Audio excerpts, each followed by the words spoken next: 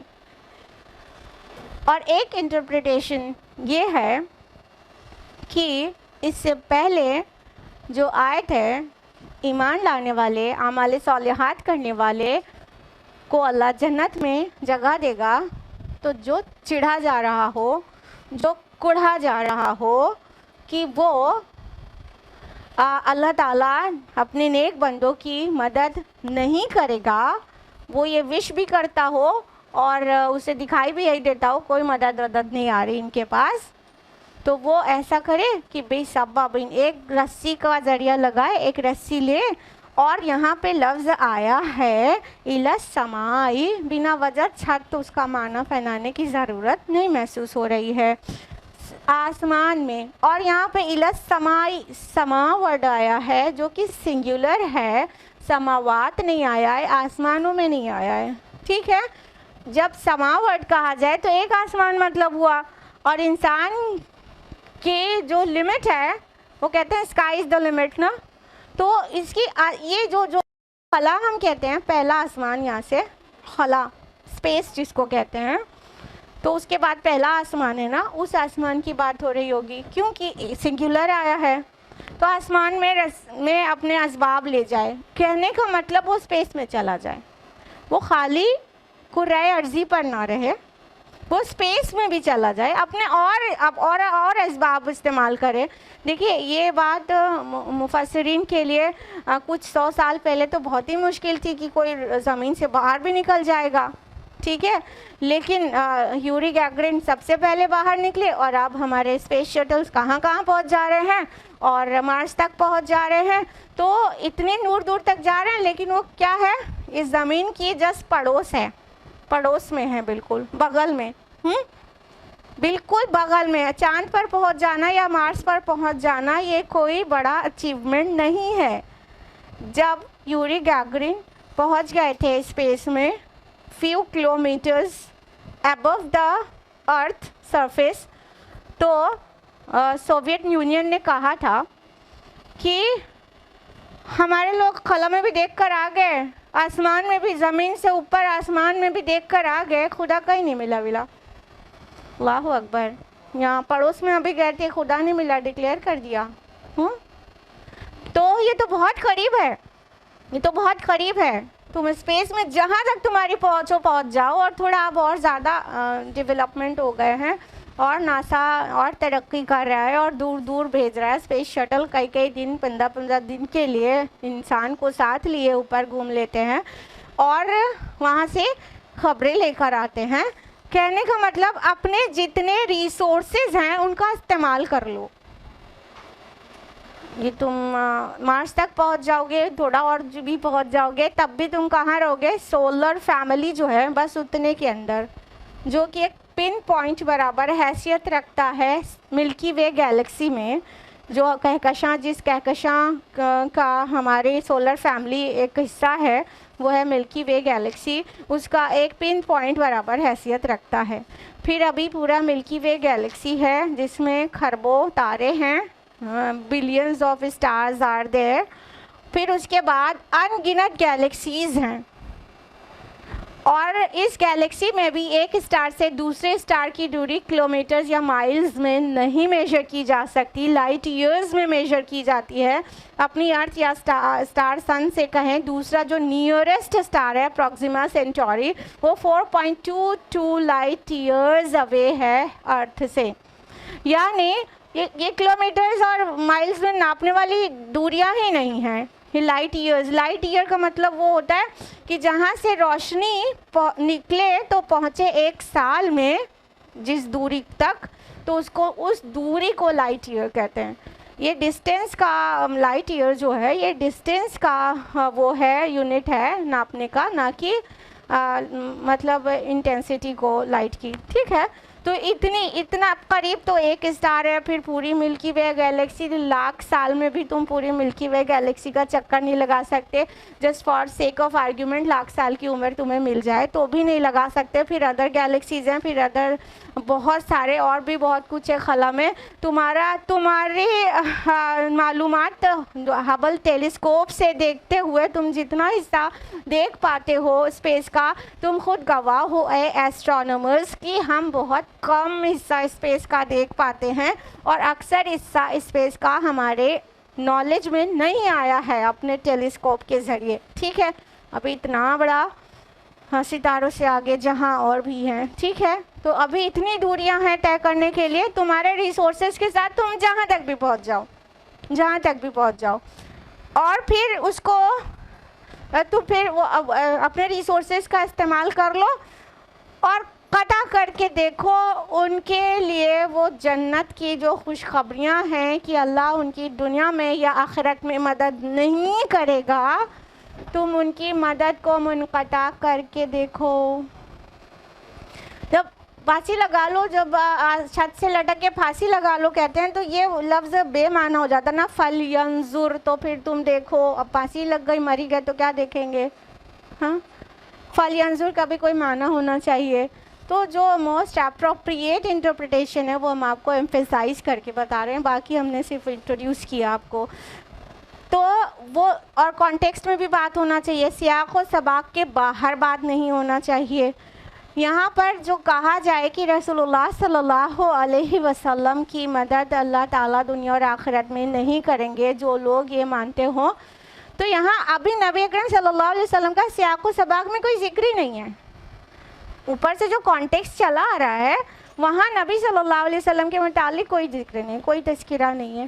ٹھیک ہے, اس سے دوسرا والا جو انٹرپریٹیشن آپ کو بتایا تھا کہ اس انسان کی خود کی مدد نہیں کریں گے جو مایوس ہو گیا ہے, تو وہ ہم اٹھا رہے ہیں آیت نمبر 11 سے کہ وہ مطلب کنارے پر اللہ کی پیروی کرتا ہے. پھر آیت نمبر 12-13 میں کہ وہ شرک کرتا ہے. چلو یہ تھوڑا سا کانٹیکس کے قریب ہے, لیکن سب سے زیادہ کانٹیکس کے قریب کیا ہے؟ جسٹ پریویس آیت میں اللہ تعالیٰ نے نیک بندوں کے انعام کی خبر دی ہے کہ جو ایمان لائیں گے اور جو اعمال صالحات کریں گے ان لوگوں کو اللہ باغات دے گا اور اس میں نہریں بہتی ہوں گی.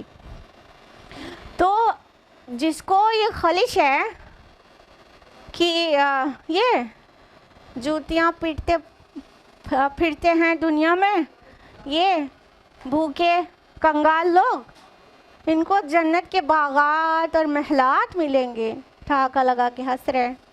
یہ فینیٹک پیپل, یہ دیوانے لوگ, یہ مینٹل اور کیا کیا کہتے ہیں, مولون, یہ مولوی. ہاں, کوئی اللہ کی طرف بلائے, خود بھی اللہ اور رسول کی مانے اور دوسروں کو اللہ کی طرف بلائے تو کیا کہا جاتا ہے؟ یہ مولوی لوگ, یہ مولون, یہ شروع ہو گئے نان اسٹاپ. سب برداشت کرو, اللہ کا وعدہ ہے وہ ایسے باغات دے گا جس کے نیچے نہریں بہہ رہی ہیں. اور یہ جو خلش رکھنے والے لوگ ہیں, یہ جو جلے کٹے جانے والے لوگ ہیں, یہ جو حسد کرنے والے لوگ ہیں, یہ جو نہ ماننے والے لوگ ہیں, ان کے بارے میں اللہ تعالیٰ کہہ رہے ہیں کہ ان کو اگر لگتا ہے کہ اللہ تعالیٰ ان مولویوں, ان مولون, ان ملیٹوں, ان دیوانوں, ان فینیٹکس کی ہیلپ نہیں کرے گا تو انہیں چاہیے اپنے سارے ریسورسز لے کر نکل جائیں زمین سے, خلا تک چلے جائیں, آسمان تک چلے جائیں اور ڈھونڈ ڈالیں کہاں سے آ رہا ہے ان کے پاس رزق اور کہاں سے آ رہی ہے ہیلپ اور کہاں سے آنے والی ہے, اس کو پتہ کر دیں, کاٹ دیں اس سلسلے کو, کر کے دیکھیں اپنے سارے ریسورسز کا استعمال کرتے ہوئے, کر کے دیکھیں, اسپیس میں نکل جائیں, خلا تک. اسکائی از دا لمٹ نا, اور کہاں جا سکتے ہو؟ سیکنڈ اور تھرڈ ہیون پہ تو نہیں جا سکو گے تم فرسٹ ہیون پہ بھی نہیں جا پا رہے ہو, جو یہاں سے سمائے دنیا ہے وہاں تک بھی نہیں, صرف خلا میں بس زمین کی گریوٹی سے باہر نکلنے لگتے ہو تو اچھل کود مچا دیتے ہو. ہم اتنی ترقی یافتہ ہو گئے, سبحان اللہ. تو اتنی ترقیوں کے ساتھ اللہ کے جو نیک بندے ہیں, جو اللہ تعالیٰ نے جن سے بہت سارے ریوارڈ کا پرومس کیا ہے, اس پرومس کو تم قطع کر کے دکھاؤ. اس کو اس مدد کو جو دنیا میں بھی آ رہی ہے الحمدللہ آتی ہے. ہر داعی اسلام، ہر اللہ کے نیک بندے کے پاس دنیا میں بھی مدد آتی ہے. اللہ کیسے کیسے حالات میں ڈال کے پھر نکال لیتا ہے. ہاں، اور وہ مدد آخرت میں بھی آئے گی اور جنت کی شکل میں انہیں روزیاں ملیں گی. تو تمہیں یہی ہے پریشانی، تو تم وہ مدد کو قطع کر کے دیکھو. دیکھیے اس انٹرپریٹیشن کے بعد ہی کیدہ ما یغیظ کا بھی مطلب نکلتا ہے. وہ جو غصے میں، جو تمہیں غصے میں لاتی ہے جو چیز، اس تدبیر کو تم یہ کر کے دیکھو کیا یہ اس سے تمہارا جو غصہ ہے وہ تھمتا ہے. تو اب جب مری گئے تو وہ غصہ کے کوئی معنی ٹھیک سے فٹ نہیں ہو رہا ہوتا ہے. اول تو بتا ہی دیا کہ مشکل ترین آیات میں سے ایک آیت ہے یہ والی آیت، سورۃ الحج کی آیت نمبر 15. تو مختلف مفسرین نے اپنے اپنے تھاٹس کے حساب سے مختلف آراء دی ہیں اپنی. ان سب کے بہت ہی احترام کے ساتھ ڈفرینٹ مفسرین کے انٹرپریٹیشنز کو جمع کر کے جو مجھے موسٹ ریلیونٹ لگا وہ آپ کو سامنے سب سے فائنلی ہم نے پیش کیا کہ اس کا یہ مطلب زیادہ ہر لفظ کے لیے معنی پہنایا جا سک رہا ہے، ممکن ہو سک رہا ہے، اور سیاق و سباق میں بھی ہے. جسٹ پہلے والی آیت سے بالکل یہ اگلی والی آیت کا سلسلہ جڑ جاتا ہے کہ وہ جو نیک بندے ہیں جن سے اللہ تعالیٰ نے وعدہ کیا ہے ان کے لیے تم جلے بھنے جا رہے ہو، ان کو یہ لگتا ہے نہیں آئے گی مدد اللہ کی، تو جاؤ اپنے سارے ریسورسز، اپنے سارے اسباب لے کر اور آسمانوں میں نکل جاؤ، خلا میں سفر کرو، اور جہاں سے آ رہا ہے ان کے پاس ہیلپ اس کو بند کر دو، اس کو کاٹ دو. تو پھر دیکھو کہ کیا تمہارا غصہ ٹھنڈا ہوتا ہے اس کو کرنے سے، اور تم مدد کو روک پاتے ہو.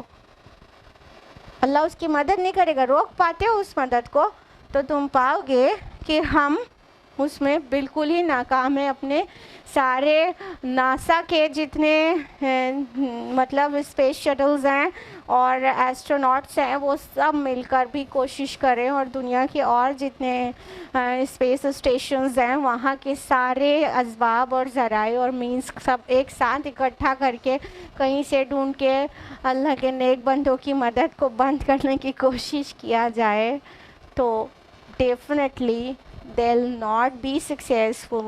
منہ کی کھائیں گے اور نہیں کر پائیں گے، اور اب ان کا غصہ بھی کسی طرح ٹھنڈا نہیں ہوگا سوائے اس کے کہ وہ بھی حق کو قبول کر لیں، وہ بھی اس میں مدد کے مستحق بن جائیں. بس اس کے علاوہ اور کوئی سولوشن نہیں ہے ان کے پاس. تو یہ تھی آیت نمبر 15. آج ہم لوگ یہیں پر رکیں گے، ٹائم ختم ہو گیا ہے تقریباً.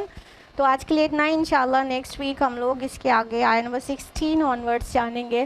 اللہ تعالیٰ سے دعا ہے کہ وہ ہم سبھی کو قرآن مجید پڑھنے، سمجھنے، غور و فکر کرنے، عمل کرنے اور غیروں تک پہنچانے کی توفیق عطا فرمائے.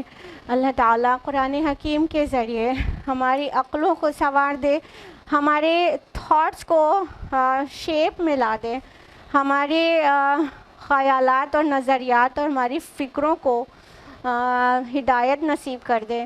اور اللہ تعالیٰ اس قرآن مجید سے ہمیں دنیا میں جیسی محبت نصیب کرے کہ آخرت میں اس کی شفاعت نصیب ہو جائے. آمین. وآخر دعوانا الحمد للہ رب العالمین. والسلام علیکم ورحمۃ اللہ وبرکاتہ.